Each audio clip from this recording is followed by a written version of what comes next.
The internet is absolutely full of entitled people who try to force their own rules on everyone else and think they deserve everything for free. We've all seen the types, the ones who say, "Give this to me for free or I'll destroy you on social media."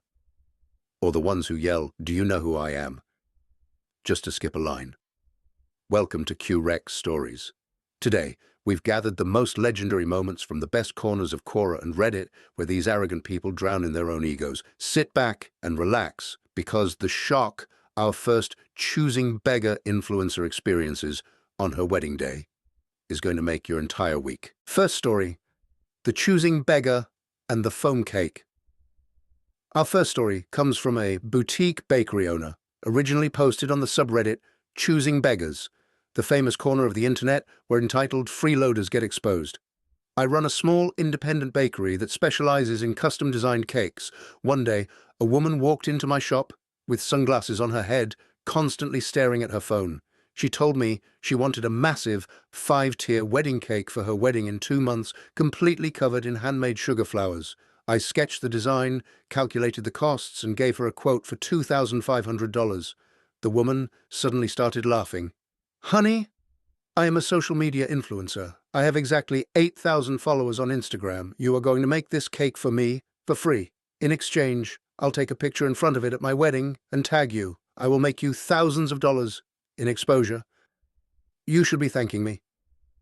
I politely told her that I can't pay my bills with exposure and that I only work for actual money. That's when a monster came out of her.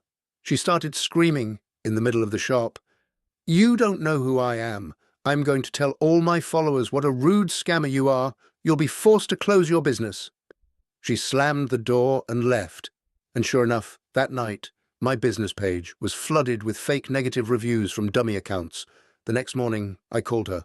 Making my voice sound incredibly apologetic and terrified, I said, "Please delete the reviews. You were right. I will make your 5-tier wedding cake exactly how you want it, completely free of charge." The woman accepted, with a triumphant, smug tone. The wedding day arrived. I personally delivered and set up the cake right in the middle of the reception hall, under the spotlight.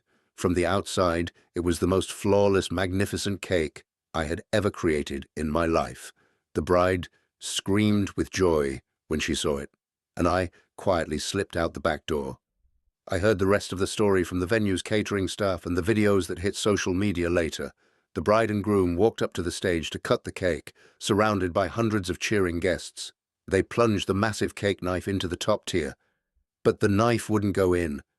The bride pushed harder and the cake started shaking. The groom grabbed the knife with both hands and pushed with all his weight, but it was no use, because that magnificent 5-tier cake wasn't made of sponge cake. It was made entirely of solid, construction-grade insulation foam, thickly frosted with buttercream. Inside, there was just a small note that read, "A fake cake for your fake followers. Enjoy." While the guests bit their lips, trying not to laugh, the entitled bride had a full-blown meltdown in the middle of the stage. You know what they say. You get exactly what you pay for. Second story, the upside-down internet. This next story is so brilliant that I'm sure anyone working in IT will give it a standing ovation. It comes from petty revenge, showing what happens when a bad neighbor turns into a digital nightmare. I had just moved into a new apartment building. I work as a network security specialist. On my 3rd day there, my upstairs neighbor knocked on my door. Without even introducing himself, he said, "It's going to take a week for them to set up our Wi-Fi. Give me your password so we can get by." He was so incredibly rude and demanding that I politely declined, saying, "I'm sorry, I work from home, and my company's security protocols don't allow me to share my network."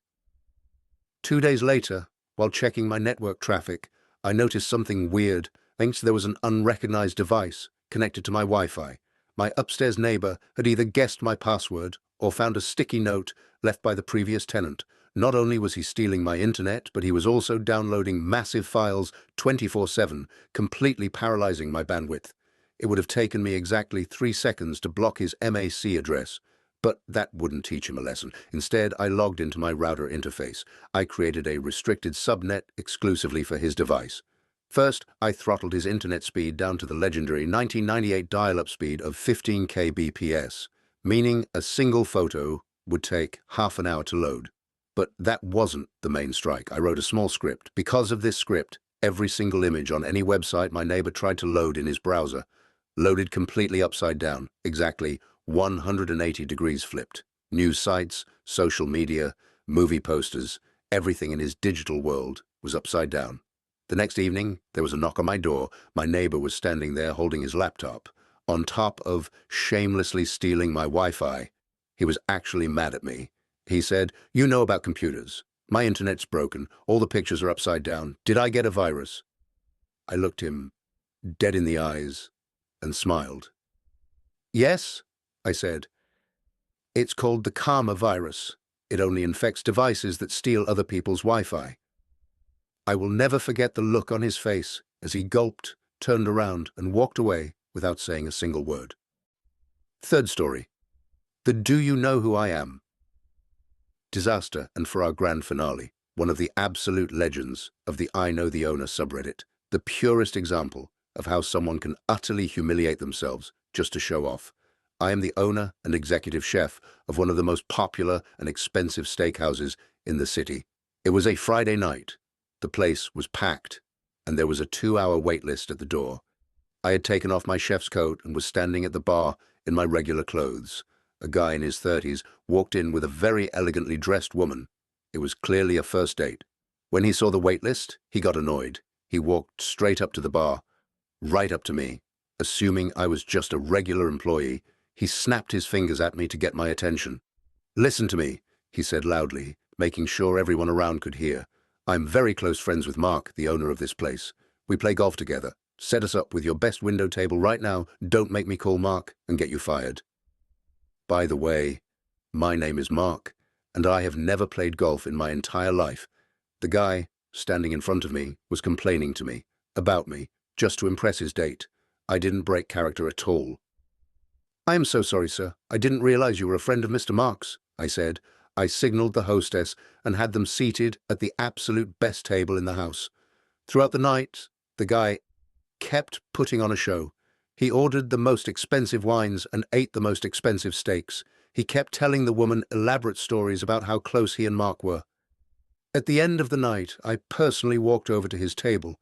I was holding a check for $850. The guy smirked at me and said, "Put that on Mark's personal tab. He'll take care of it." I put the check back down on the table. Then I pulled my driver's license out of my pocket and placed it right next to the bill. "I'm Mark," I said. "My golf skills are terrible, but my memory is great, and I am looking at you for the very first time in my life.